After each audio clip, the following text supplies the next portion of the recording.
TG Plus News edizione di Venezia, buon pomeriggio. Apriamo il nostro notiziario con la cronaca. Dalle ore 8 di oggi, lunedì 14 aprile, i vigili del fuoco sono intervenuti per un grave incidente stradale avvenuto lungo la strada statale 309 Romea al chilometro 106 nel comune di Campagna Lupia. Il sinistro ha coinvolto un furgone e un mezzo pesante, entrambi finiti dopo lo scontro rovesciati fuori dalla carreggiata. Un autista deceduto e uno ferito. Le squadre dei vigili del fuoco provenienti da Piove di Sacco, Padova e Mira sono giunte sul posto con l'autogru per mettere in sicurezza i veicoli e liberare l'autista del furgone rimasto incastrato tra le lamiere. Purtroppo il medico ha solo potuto constatare la morte dell'autista. Il conducente del mezzo pesante ha riportato solo lievi ferite ed è stato assistito dal personale sanitario del 118.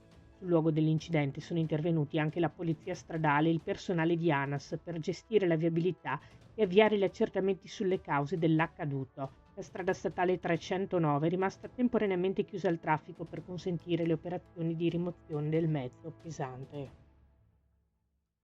E anche il patriarca di Venezia, Monsignor Francesco Moraglia, è intervenuto sul grave caso della bambina di 11 anni violentata a Mestre. Questo è un estratto delle sue dichiarazioni. Il mio pensiero va subito alla piccola vittima ed è un misto di raccapriccio, impotenza e di dolore, perché una bambina di soli 11 anni si è trovata di fronte alla persona sbagliata incontrandola per caso, come poteva accadere ad una qualsiasi sua coetanea. È impossibile immaginare che cosa rimarrà nell'anima e nella psiche di una bambina di soli 11 anni che, ignara di tutto, tornava a casa dopo una normale giornata. Come è stato possibile quanto accaduto? Se consideriamo i precedenti di chi è accusato di tale nefandezza, sembra non esserci risposta. Nonostante ciò la domanda rimane ed è rivolta a tutti noi e in particolare a chi deve tutelare gli inermi, i più deboli e come in questo caso i minori.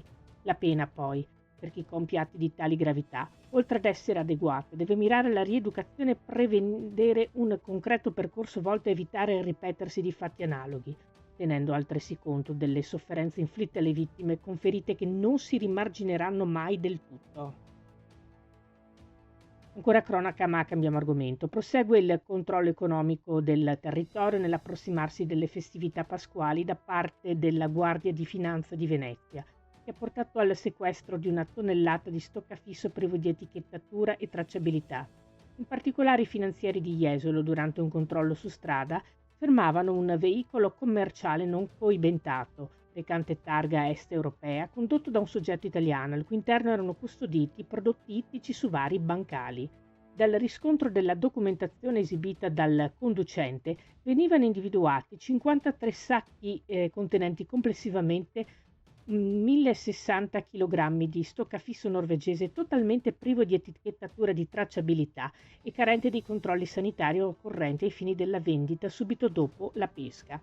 La merce era occultata insieme a prodotti alimentari regolarmente etichettati ed era destinata a centri ittici di trasformazione oltre che a un ristorante della provincia di Venezia. Sul posto interveniva altresì personale del servizio sanitario dell'azienda ULS 4 Veneto Orientale per gli accertamenti preliminari di propria competenza. Il prodotto ittico è stato sequestrato e il trasportatore nonché titolare italiano dell'azienda straniera veniva sanzionato. È morto Mario Vargas Llosa, premio Nobel per la letteratura nel 2010. Lo scrittore è stato ospite dell'Università Ca' Foscari di Venezia nel giugno del 2018, dove ha tenuto la conferenza La letteratura e la vida e ricevuto la Ca' Foscari Honorary Fellowship, titolo accademico Ca' Foscarino. L'incontro faceva parte del progetto di Ca' Foscari Premi Nobel in cattedra, realizzato in occasione delle celebrazioni per i 150 anni dell'Ateneo in collaborazione con The Bowers e Fondazione di Venezia. Durante la Lectio Magistralis, il grande scrittore peruviano si espresse così: imparare a leggere è stata la cosa più importante che mi è capitata nella vita. Se sono diventato uno scrittore è stato per il piacere straordinario che ho provato nel leggere e per le avventure che ho vissuto grazie ai libri. Avevo 5 anni, ma ricordo la straordinaria rivoluzione di questa magia che mi permetteva di trasformare le parole dei libri in immagini che mi facevano vivere avventure straordinarie.